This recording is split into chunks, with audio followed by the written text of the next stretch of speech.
Apa sih pembayaran tunai itu? Simak dengan jelas ya. Misi mas. Misi mas.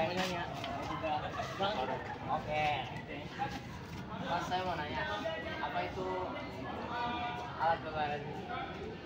Pembayaran adalah media yang digunakan membayar dalam sistem jual beli. Nah, alat pembayaran juga terbagi menjadi dua, ada tunai dan non tunai.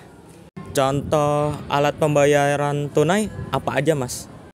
Contoh alat pembayaran tunai itu seperti barter, uang barang, uang logam, uang kertas, sama uang giral. Oh, alat pembayaran tunai itu kebanyakan uang ya. Apa itu pengertian uang, Mas? Oh, pengertian uang ya.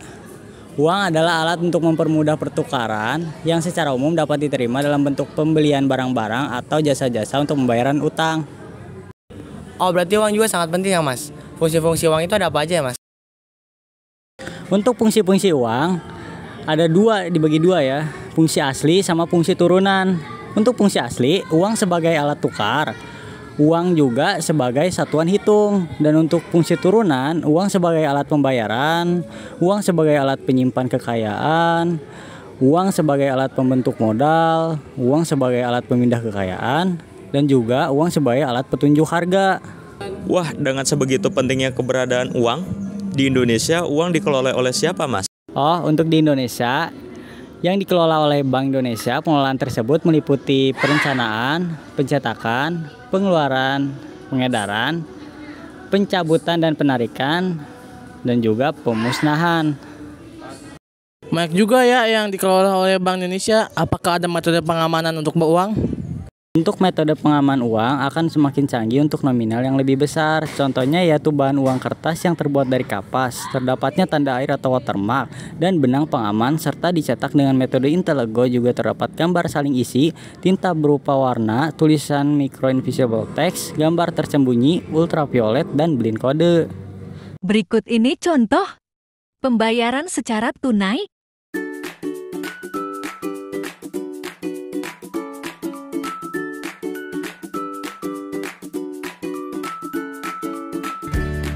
Pembeli memberikan uang kertas kepada penjual. Jika ada uang kembalian, maka penjual memberikan kembali kepada si pembeli berupa uang kertas atau koin. Nah, tadi kan yang tunai. Sekarang kira-kira apa sih pembayaran non-tunai itu? Simak dengan jelas ya. Selain alat pembayaran, tunai kan ada alat pembayaran non-tunai. Kira-kira apa perbedaan di antara mereka mas?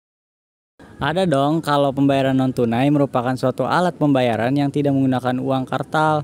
Alat pembayaran non-tunai dapat dibagi menjadi tiga, yaitu instrumen pembayaran non-tunai berbasis elektronik, 2. Instrumen pembayaran non-tunai berbasis kartu, 3. Instrumen pembayaran non-tunai berbasis kertas. Wah, fleksibel juga ya. Apakah instrumen-instrumen tersebut dapat dibagi-bagi kembali?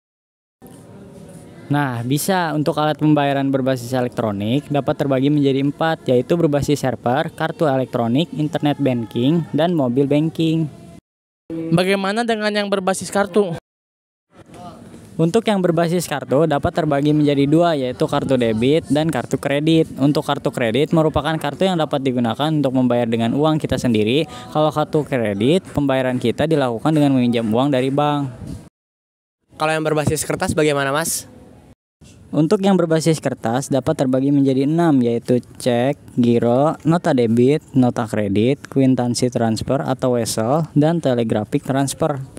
Apakah ada kelebihan jika menggunakan alat pembayaran non-tunai? Tentu saja ada kelebihan dengan menggunakan alat pembayaran non-tunai. Yang pertama fleksibel, lalu proses transaksi juga akan menjadi lebih cepat. Tingkat keamanan juga tinggi dan juga mudah dan praktis jika dilakukan. Selain itu, kita dapat melihat riwayat keuangan dengan lebih rapi, juga meminimalkan kehilangan. Banyak juga merchant yang telah menerima pembayaran non-tunai, lalu tersedia beragam promo dan diskon. Dengan segala kelebihan tersebut, apakah ada kekurangan jika menggunakan alat pembayaran non-tunai?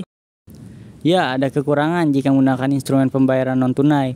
Yang pertama, alat pembayaran non-tunai akan membutuhkan akses internet. Juga terdapat beberapa batasan, seperti batasan pengeluaran dalam nominal tertentu. Selain itu juga terdapat ancaman dari cybercrime.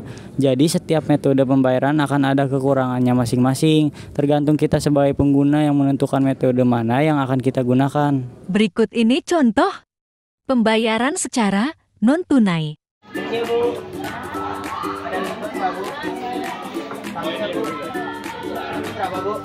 Kita beri contoh, di sini kita akan membeli minuman secara non-tunai menggunakan GoPay.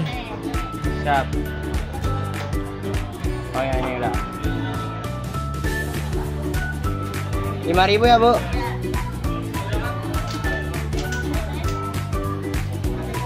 Sebentar, Bu.